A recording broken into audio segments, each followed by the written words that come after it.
16 में लिखा है 60 पर एक हॉस्टल है जिसमें, पहले आप वीडियो पॉज करो, क्वेश्चन अच्छे से पढ़ लो, ठीक है, क्योंकि मुझे तो याद होते हैं चीजें, तो मैंने तो आपको एक्सप्लेन कर दिया, लेकिन आपको टाइम लगता हुआ करने में, तो मैं कहूंगा हर क्वेश्चन में आप वीडियो को पॉज किया करो, प्रोबेबिलिटी वाले क्वेश्चन में पहले खुद से एक अप्रोच बनाया करो, ठीक है।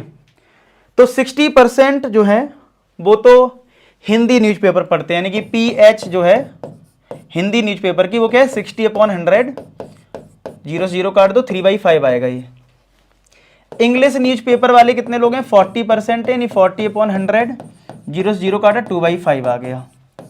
और 20% ऐसे हैं जो दोनों पढ़ते हैं, यानी कि हिंदी और इंग्लिश दोनों पढ़ते हैं, तो ये हो जाएगा 20/100, यानी ये 1/5 आ गया। तो ये तो निकाल के रख लिया। अब क्या पूछा है पहले पार्ट में, ए पार्ट में पूछा है प्रोबेबिलिटी बताओ वो न तो हिंदी पढ़ रहा हो ना वो इंग्लिश पढ़ रहा हो, ना इधर हिंदी नॉर इंग्लिश, तो ये कहीं ना कहीं ये पूछ रहा है ना, एच का कॉम्प्लीमेंट, इंटरसेक्शन, ई का कॉम्प्लीमेंट, यही तो सीखा हमने, ना इधर और नॉर का मतलब तो यही सीखा है। तो इसका फॉर्मूला मैंने क्या बताया था कि अगर बीच में इंटरसेक्शन है तो आप यूनियन लगा लीजिए और इस पूरे पे कॉम्प्लीमेंट लगा दो, ठीक है, मतलब इंटरसेक्शन क्या करो, यूनियन बना दो और पूरे पे कॉम्प्लीमेंट लगा दो, और ये क्या होता है 1 - P H यूनियन E बन जाएगा। अब A यूनियन B वाला फॉर्मूला लगा दो, क्या होता है A यूनियन B का फॉर्मूला, A PA PH हो जाएगा, प्लस का PB माइनस का P A इंटरसेक्शन B, ऐसे ही लगा दोगे। चलो इसको सॉल्व कर दें, 1 माइनस ब्रैकेट PH आपका 3/5, PE आपका 2/5 और ये माइनस का 1/5, तो कितना आएगा 1 माइनस 3 2 5 और एक कम करोगे 4/5, तो फाइनली क्या 1/5 आएगा। चेक करना क्या ये 1/5 आ रहा है, 16 का ए पार्ट, हाँ 1/5 ही है। चलो बी देखते हैं, if C read Hindi newspaper find the probability C read English newspaper. इसमें कई बार क्या होता है, हमें जब एक्सरसाइज पता नहीं होती तो हम कंफ्यूज होते हैं।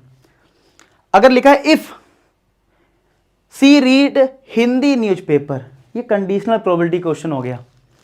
कंडीशनल प्रोबेबिलिटी में बोला जाता था इट इज गिवन दैट, या ये चीज पहले है, तो यानी ये चीज पहले है कि वो हिंदी पढ़ती है, और निकालना तुम्हें इंग्लिश का है। तो कैसे लिखते हो इस चीज को, जो इवेंट पहले से हो चुकी है स्लैश के बाद लगाते हो, यानी हिंदी पढ़ती तो /H बाद में आएगा, और किसका निकालना है इंग्लिश का, तो ऐसे तो लिखोगे E/H। तो बस अब इसका फॉर्मूला क्या होता है PE इंटरसेक्शन H अपॉन जो स्लैश के बाद होता है वो नीचे आता है। तो इंटरसेक्शन का वैल्यू हमें दे रखा है, देखो H इंटरसेक्शन E और वो सेम ही होता है, तो 1/5 है, और PH हमारे पास 3/5 है, 5 से 5 कट गया तो ये कितना आ गया 1/3। सी पार्ट इसका जस्ट उल्टा है, इसमें गिवन है कि वो इंग्लिश न्यूज़पेपर पढ़ती है, फाइंड करना है हिंदी का, तो जो फाइंड करना है वो पहले लिखते हैं, जो गिवन होता है वो हम नीचे लिखते हैं।